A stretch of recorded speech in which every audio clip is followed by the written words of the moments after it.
La fête de fin d'année, une aubaine pour les éleveurs de volailles, des éleveurs qui ont revu leur ambition à la baisse du fait du coût élevé des aliments destinés à la volaille et de la grippe aviaire qui avait décimé des fermes il y a quelques mois. Et puis l'enceinte de l'Assemblée nationale de l'Afrique du Sud où siègent les députés a été entièrement détruite par un incendie qui fait rage depuis ce matin au siège du Parlement au Cap. Aucune victime n'a été signalée et l'origine de l'incendie n'est pas connue.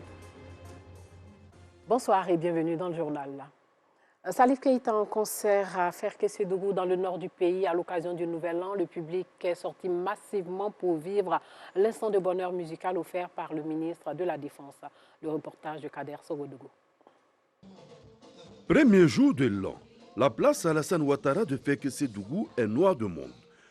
Salif Keïta a quitté les bords du Djoliba au Mali pour être sur scène à Ferke-Sédougou.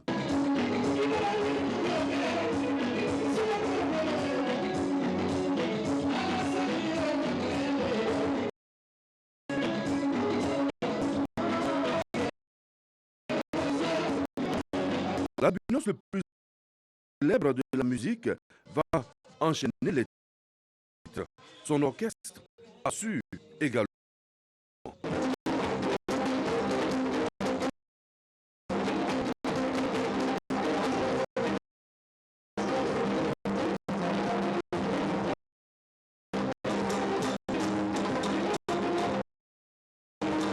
Le moment est magique.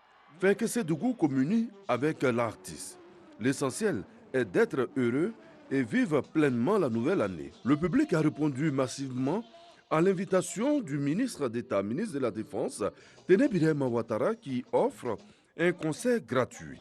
Place au message. Nous devons dire merci à Dieu de nous avoir permis de nous retrouver pour, avec Salif Keïta, fêter ce premier jour de l'année. Notre souhait le plus ardent, que cette année 2022 soit une année de paix, soit une année de santé, soit une année de bonheur. Après une dizaine de titres, Salif Keïta va quitter la scène. Il n'ira pas sans laisser un message aux Ivoiriens. La Côte d'Ivoire, c'est un pays qu'on a toujours adoré et qu'on a toujours aimé. Et j'adore la Côte d'Ivoire. Je suis ivoirien. C'est ça. Bonne et heureuse année pour tous les Ivoiriens. Plusieurs personnalités étaient aux côtés du ministre d'État, Téné Birahima Ouattara, pour ce concert. Adama Diawara, ministre de l'Enseignement supérieur et de la Recherche scientifique, Fidel Sarasoro, ministre directeur de cabinet du président de la République, et Lassina Ouattara, dit LAS-PR, conseiller à la présidence de la République et député de la Nation.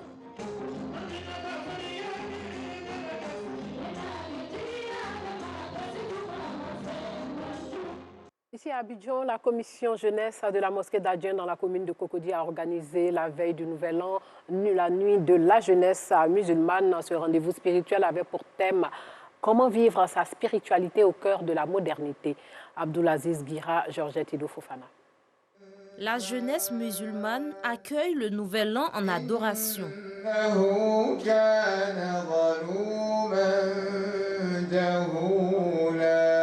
Nous sommes à la nuit de la jeunesse musulmane, une initiative de la commission jeune de la mosquée d'Adjen. Cette nuit spirituelle, nous l'avons instaurée pour inviter les jeunes musulmans qui sont souvent tentés le jour du 31 décembre de sortir.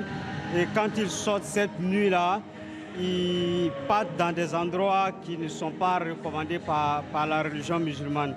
S'il nous a donné cette année 2022, au lieu d'aller la fêter dans les maquis, nous pensons que c'est très important de venir lui dire merci dans ces lieux sacrés. Nous sommes venus apporter notre soutien à la jeunesse musulmane.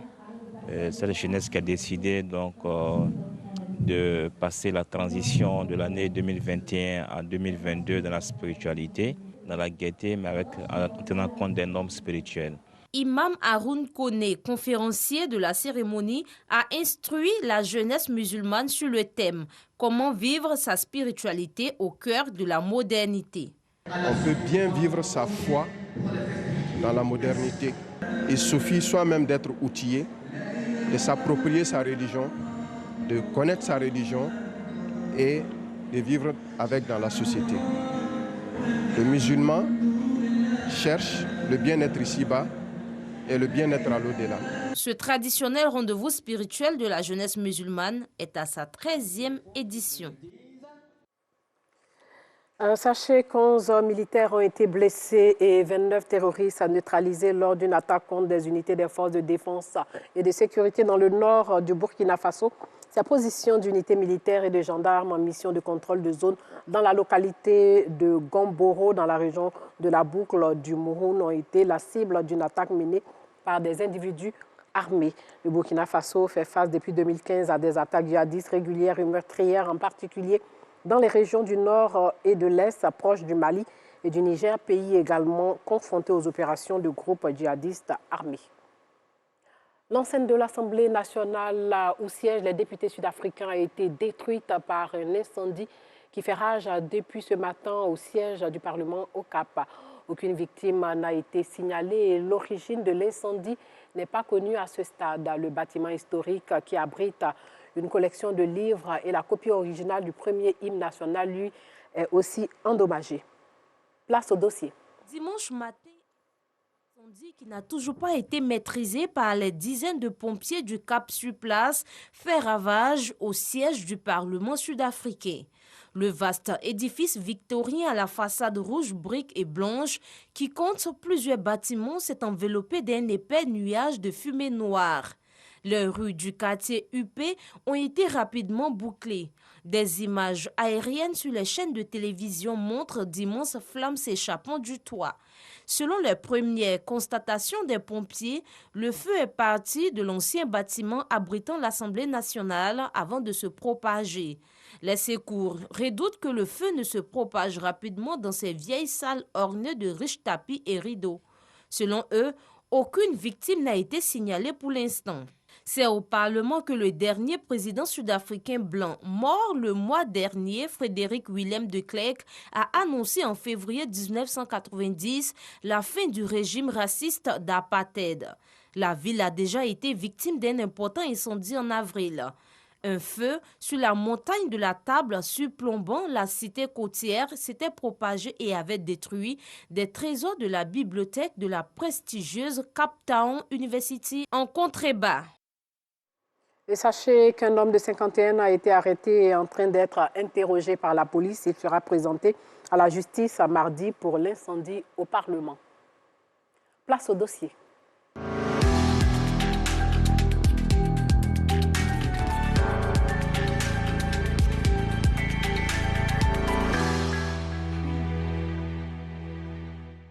Les éleveurs de volailles ont-ils pu satisfaire la forte demande de leurs clients lors des fêtes de fin d'année? Difficilement, selon leur réponse à nos reporters qui se sont rendus dans plusieurs fermes entre le 24 et le 30 décembre dernier. Le coût élevé des aliments des volailles et la grippe aviaire qui a frappé des fermes n'ont pas arrangé les choses. Colette Ilboudo, Gilles Tonian et Anissette Conan nous conduisent chez des fermiers quelques jours avant les fêtes de fin d'année. Les éleveurs de volailles étaient au four et au moulin pour satisfaire la forte demande lors des fêtes de fin d'année qui viennent de s'achever. Contenter la clientèle n'est pas chose aisée. Jean-François le sait, c'est pourquoi il ne lésine pas sur les moyens pour offrir la volaille qu'il faut aux clients. Bonjour. Bonjour. Comment ça va? Ouais, ça va, d'accord, merci. C'est ici, dans la commune d'Abobo, au quartier Hauts-Fouet-Boigny, que se trouve la ferme de Jean-François. Titulaire d'un master en sociologie, il s'est investi dans l'aviculture depuis 5 ans. On a de nos clients qui se font de plus en plus nombreux. Voilà. Donc avec toutes ces fermes, on essaie de répondre à la demande qui devient de plus en plus forte. On a eu toute une variété de clients, on a des grossistes, des particuliers. Voilà. Mais nos poulets sont accessibles à tout le monde. On a vraiment beaucoup perdu. Il y a des moments où on a fait des bandes qui ont tous été décimés. Et c'est parce que vraiment on aime le domaine, c'est pour ça qu'on y sommes toujours. Le jeune éleveur fait le tour de sa ferme pour s'assurer que tout est fait prêt pour satisfaire les exigences des clients. Jean-François n'a pas beaucoup de poulets. Cette année, une partie de sa ferme a été détruite. Notre chiffre d'affaires s'élevait à 23 millions. Mais actuellement, vu qu'on a eu des fermes qui ont été démolies, des fermes qu'on venait fraîchement de construire et qui ont été démolies, on n'avait même pas encore eu de retour sur investissement. Donc actuellement, on se retrouve à 17 millions par là. C'est pas toujours évident, hein, parce qu'on n'arrive pas toujours à satisfaire la demande. Là, on est un peu dubitatif quant à la fête de la Saint-Sylvestre, parce que là, nos ressources sont plus suffisantes pour pouvoir répondre à la demande de tous les clients. Voilà. Là, actuellement, il faut dire qu'on est un peu coincé. On se demande si on va pouvoir, parce que les précommandes qui se font actuellement, vraiment, nous-mêmes, on a peur. Ces poulets ont 3 mois et sont très demandés. Depuis le début du mois de décembre, ce sont plus de 100 poulets qui sont abattus par jour dans la ferme de Jean-François. Il faut répondre aux besoins des grossistes et des particuliers, mais aussi approvisionner supérettes et restaurants. Pour ces fêtes de fin d'année, le jeune fermier a vendu des poulets de 3,5 kg et 7 kg respectivement à 6 000 francs CFA et 9 000 francs CFA, un prix jugé abordable par les clients. 7 poulets de 9 000, il vaut le prix parce qu'il pèse beaucoup. Il y a longtemps, j'achète les poulets avec lui. Les poulets sont vraiment en bonne santé. Les prix ont augmenté parce qu'il y a eu ces pertes de poulets. Il a expliqué un peu la situation et nous aussi on comprend. En plus de ces fermes, Jean-François possède un espace de vente de poulets plumés. Il reçoit plusieurs commandes et a bien peur de ne pas pouvoir satisfaire tout le monde. On peut estimer à au moins 8 000 voilà, les demandes, parce que là, c'est plus de 5 000. Et puis, chaque jour, ça appelle. Il y en a même qui ont déjà fait des dépôts, voilà, pour réserver. Et ces clients-là, ils sont priorité parce qu'ils ont déjà payé, ils ont payé à l'avance. Donc, ils seront les premiers à être satisfaits. Après Abobo, destination une autre ferme, précisément à Zaguié, ville située dans la région de la Niébitiassa, dans le sud du pays, à la rencontre d'Omar Diarra, propriétaire de cette ferme. Il élève une diversité de volailles, pintades africaines, coculées, poulets hybrides, fruits d'un métissage de poulets africains et poulets de chair. La satisfaction des consommateurs est sa priorité. Mais notre fermier, tout comme Jean-François, n'a pas suffisamment de volailles pour répondre aux besoins de sa clientèle. En cause, le coût élevé des aliments destinés à la volaille. Nous sommes en période de fête. La demande est beaucoup forte, surtout que cette année, il y a eu des problèmes sur le coût élevé de l'aliment, tout ça. Il y a eu plein d'éleveurs qui ont désisté. Nous, les quelques-uns qui avons fait, essayons quand même de satisfaire la population et rester sur le même prix. Cette année, on n'a pas eu le nombre de sujets qu'on a l'habitude de prendre. J'ai eu à commander 3000 sujets d'animaux locaux, j'ai seulement eu 1300. Eux aussi sont en manque de sujets. Nous laissons Diarra Oumar à son travail et allons rencontrer Marzalé à Brégo dans la commune de Bingerville. Sa spécialité, l'élevage de dinde. Nous avons dans cette exploitation depuis 4 mois mis un lot de 1700 dindes. Comme vous le constatez aujourd'hui, nous sommes en rupture. La demande a été plus forte.